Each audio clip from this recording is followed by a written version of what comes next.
Welcome dear students. आज मैं first chapter के एमसीक्यूज़ इम्पोर्टेंट जो ज़्यादातर पेपरों में आते रहते हैं वो आपको समझाऊंगा।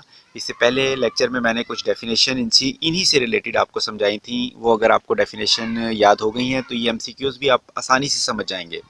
और अगर कुछ डेफिनेशन नहीं याद की तो ये एमसीक्यूज़ भी अगर आप याद करें तो आपकी डेफिनेशन तैयार हो जाएंगी।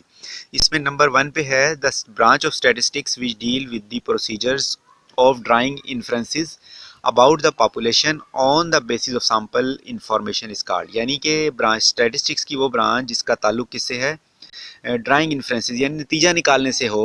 और नतीजा किसके बारे में निकालना है, पॉपुलेशन के बारे में, on the basis of sample की बुनियाद पर। उस ब्रांच को हम क्या नाम देते हैं, तो चारों ब्रांचेस के नाम है। इनमें जो सेकंड ऑप्शन यानी बी ऑप्शन है इन्फ्रेंशनल स्टैटिस्टिक्स, ये करेक्ट है। ये इन्फ्रेंशनल स्टैटिस्टिक्स की डेफिनेशन के तौर पे भी आप इसको तैयार कर सकते हैं। इसी तरह statistics is a science of, जिस तरह इसकी डेफिनेशन में हमने पढ़ा था वही यहाँ पे एमसीक्यूज आपने जज करना है। डिसीजन मेकिंग भी हो सकता है, एवरेजेस है, एस्टीमेट है। तो करेक्ट इसमें ऑप्शन हम सी रखेंगे क्योंकि ज़्यादातर सबसे पहला स्टेप है कलेक्शन ऑफ डाटा।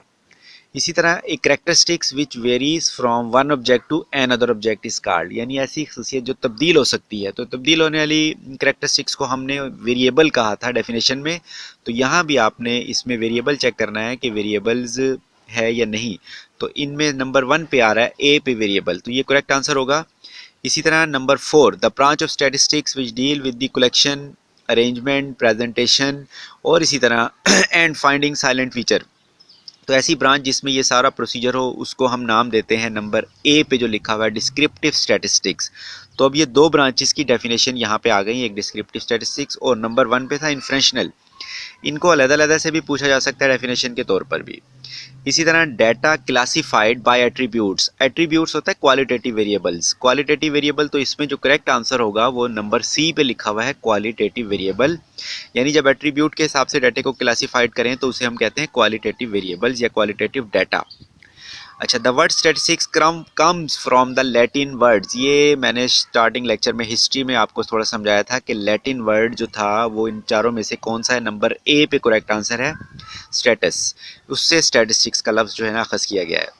इसी तरह sum of dots when two dice are rolled is, dice कहते हैं लड्डू के छक्के को, जब उसको फेंकेंगे तो उसमें से कितने वेरिएबल बनेगा, डिस्क्रीट या कंटिन्यूस। तो नंबर इसमें ऑप्शन करेक्ट आ रहा है डिस्क्रीट वेरिएबल।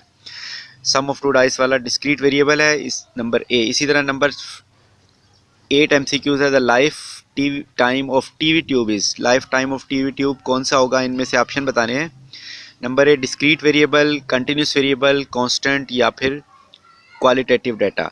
यानी लिव टीवी की लाइफ टाइम, टीवी ट्यूब की, तो उसमें जो है ये मतलब कंटिन्यूस चल सकती है। यानी इसमें ये भी हो सकता है कि एक दिन 4 घंटे और 5 मिनट 5 सेकंड, तो ये वेरिएबल कहलाएगा कंटिन्यूस वेरिएबल। इसी तरह नेक्स्ट 9 नंबर पे है the group data are called, group data क्या कहलाता है, डिस्क्रीट फ्रीक्वेंसी डिस्ट्रीब्यूशन है, सेकेंडरी डाटा है, प्राइमरी डाटा है। तो ये हम कहेंगे इसको ग्रुप डाटा को सेकेंडरी डाटा, यानी बी ऑप्शन करेक्ट है। इसी तरह statistics must be not comparable, number A पे कंपेरेबल है, qualitative only, none of this. तो ये जो है कंपेरेबल यानी ए ऑप्शन इसका करेक्ट है। The word statistics is the plural of, यानी किसकी प्लूरल है इसमें से आपने बताना है। ये जो बी ऑप्शन करेक्ट है जिस जो सी पे ख़त्म हो रहा है। इन दोनों की डेफिनेशंस भी अलग-अलग मैंने आपको पढ़ाई थी। इसके बाद है group data is dash, group data जो है वो सेकेंडरी डाटा, ये हम पहले भी पढ़ चुके हैं। रॉ डाटा तो होता है प्राइमरी डाटा, यहाँ पे आएगा सेकेंडरी डाटा, यानी बी ऑप्शन इसका करेक्ट है। इसी तरह number 13 how many method are use to collection of data पे आमतौर पर हम जो है 2 मेथड यूज़ करते हैं, तो बी ऑप्शन इसका करेक्ट होगा। इस तरह statistical laws are true, true always in the long run on the average. और फर्स्ट नंबर जो ए है ये करेक्ट है इसका ऑप्शन, ऑन द एवरेज, यानी इसके कानून एवरेज तौर पे यानी औसतन ये ठीक होते हैं।